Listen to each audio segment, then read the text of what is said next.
अब रजब शरीफ का जो महीना आता है,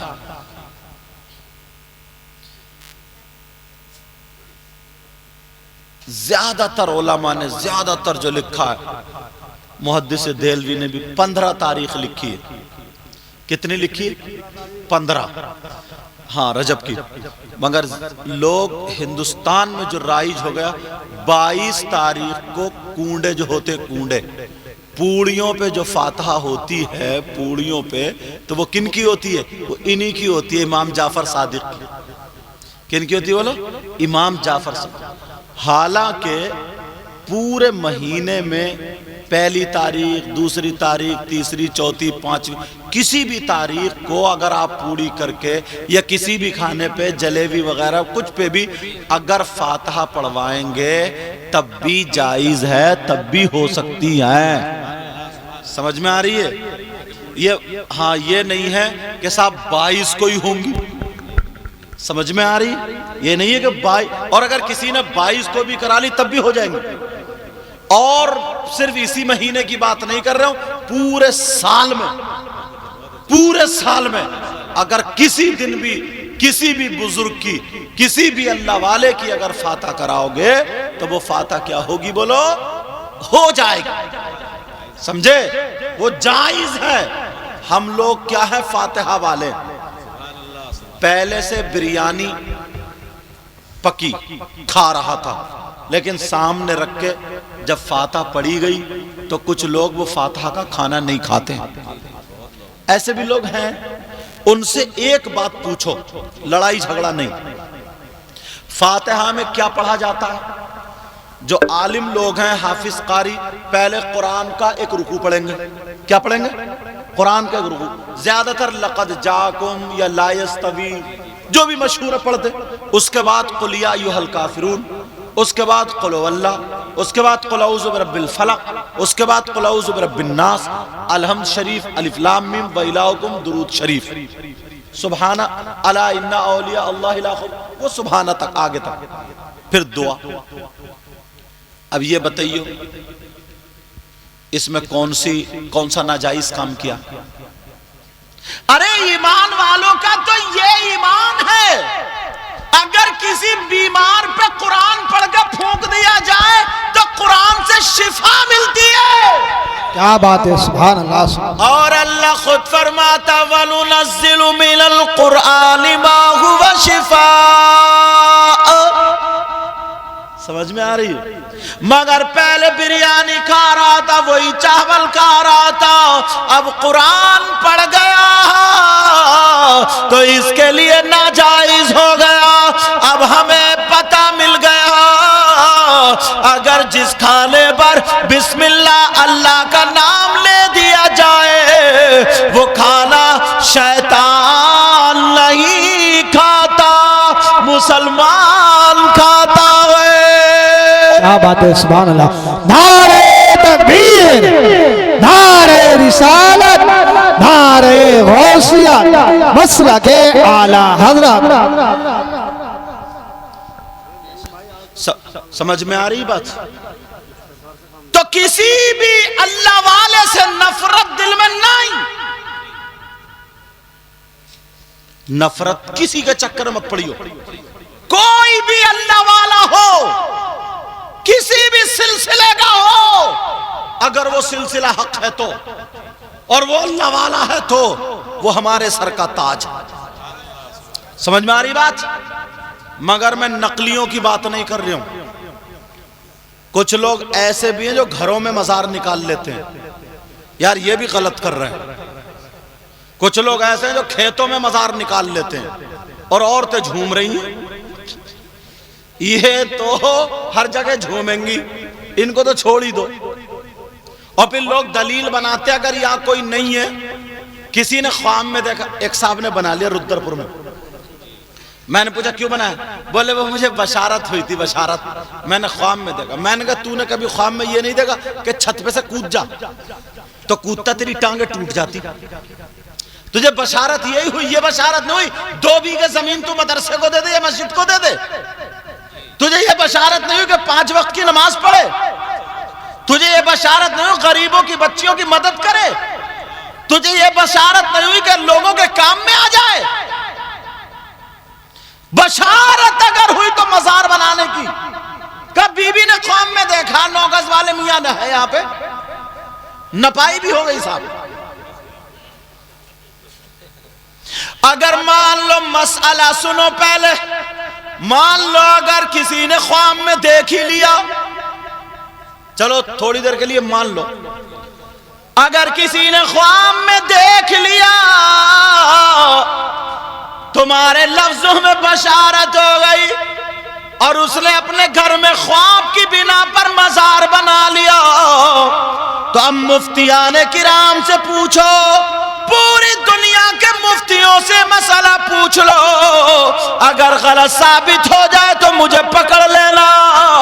अब पूछो, वहां पे मजार नहीं था, वहां पे कोई दफन भी नहीं हुआ, और अगर किसी ने ख्वाब में देख लिया और ख्वाब की बिना पर अगर उसने वहां पे मजार बना दिया, तो ऐसे मजार पर मजार समझ के उसे सलाम करना जायज नहीं है, उस पे चादर चढ़ाना जायज नहीं है, मजार समझ के कुरान खानी करना जायज नहीं है, मजार समझ के वहां पे उस पर उर्स करना जायज नहीं।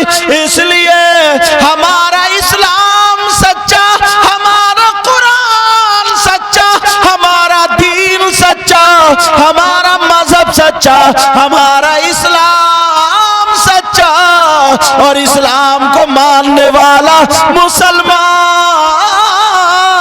सच्चा। सुभान अल्लाह, सुभान अल्लाह, बहुत अच्छा। समझ में आ गई बात? यार पता नहीं लोग कैसे, इसी वजह से लोग हम पे उंगलियां उठाते हैं। अब करतूत ये लोग करते हैं और भुगतना हमें पड़ता। कोई मौलाना, चाहे वो बरेली से ताल्लुक रखने वाला हम जैसा रज़वी, कोई मौलाना ये नहीं कह सकता कि औरतों का मज़ारात पर जाना जायज है। किसी ने किताब में नहीं लिखा है, और हम तो खुल के बोलते हैं। तकरीरें सुनिए हमारी, कितना खुल के बोलते हैं। दूसरे लोग इतना खुल के नहीं बोलते जितना हम लोग बोलते हैं, मगर फिर भी उंगलियां हम पे उठाई जाती। हमारे पास सऊदी अरब से कोई अगर औरत थी, वो पागल बेहोश या उस पर क्या असर था, बस बाल खोले उसने और झूमना और मजार पे सजदा टेके पड़ी है, पटक रही है, उसने उतनी क्लिप बना ली और क्लिप बना के सऊदी अरब भेज दी कि देखो ये पूजा जा रहा है, सजदे किए जा रहे हैं, और अल्लाह के अलावा किसी को सजदा जायज नहीं। अब वहां से हम लोग, जो लोग काम कर रहे हैं, जो जानते हैं कि सैयद साहब की तकरीर होती, तो वो लोग हमारे पास क्लिप भेजते हैं, हजरत ये देखिए, सिर्फ उतनी बना ली उसने। अब बताइए क्या होगा? हम लोगों को जवाब देना पड़ता है। हालांकि हमने जवाब ऐसे ऐसे दिए कि उनके दांत खट्टे कर दिए। सजदा, उन्होंने कहा सजदा करना, हमने कहा जानते हो सजदे में कितनी चीजों का टिकना जरूरी है? सजदे में 7 चीजों का टिकना जरूरी है, 7 चीजों का, और उसके लिए कुछ शराइत होते हैं। एक तो ये कि उसका मुंह किबले को हो, काबे को हो, और दूसरा ये उसके 7 चीजों का टिकना जरूरी है। 7 चीजें कौन कौन सी है? ये दोनों पांव, ये अंगूठा और इसकी बराबर वाली उंगली, इनका पेट, घुटना 4 हो गए, हाथ 6 हो गए, और ये पेशानी और माथा, नाक और पेशानी ये एक ही है, क्योंकि एक ही हड्डी में एक साथ है।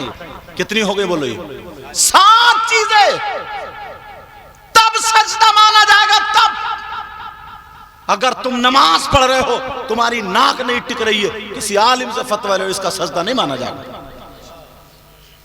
कितने हैं नमाज पढ़ रहे हैं, उन्हें पता ही नहीं है, पांव टांगे पड़े ऐसे जैसे तराजू तोल लिया है, और नियत बांधेगा तौबा तौबा, पीछे रहेगा अल्लाह ऐसे झुक रहा, फिर मारेगा यूं करके ऐसे, ये नियत बांध रहा है। ढंग नहीं, 40-40 साल का होगा, 50, वुजू बनाने का ढंग नहीं साहब। उस पे मस्जिद के वुजू खाने वुजू बनाएगा, मुंह पे फुर फुर अरे फुर फुर पूरा भिगोलेगा, ये भी बराबर वाले को भी। और मसा हजरत मसा पता ही नहीं है होता क्या। कहले पानी लेगा तो यहां से शुरू करेगा,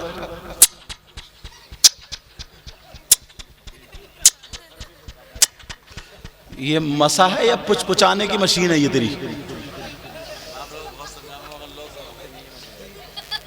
इमाम बेचारे, एक तो उनकी वैसी तनख्वाह कम है, इमाम लोग तुम्हें कितना समझाएंगे। तुम्हें खेती में तो आज तक किसी ने नहीं समझाया कि कब घास निकलेगी कब नहीं। इसमें बिल्कुल बावले बने पड़े, बावले। मसा जानते हो कैसे होता है? ये साफा बांधे पड़ो में साफा नहीं होगा। 1 उंगली 2 3, कौन कौन सी? 1 2 3, ये 3 उंगली है, तीनों को जोड़ लो। जोड़ लिए और यहां तक ऐसे कर्राई से माथे से ऐसे करके पीछे को ले जाओ, टोपी ना हो, सर पे लगे। मेरा साफा बंद हुआ है, मैं वैसे बता रहा हूं, समझ जाओगे ना। ऐसे करके 3। अब ये यहां तक पेट लग गया इनका, उधर से ये उंगली छोड़ दो, हथेली लेकर के आओ, ऐसे हथेली लेकर के आए। अब ये उंगली बची ये कान में, यहां पे ये अंगूठे बचे कान के पीछे।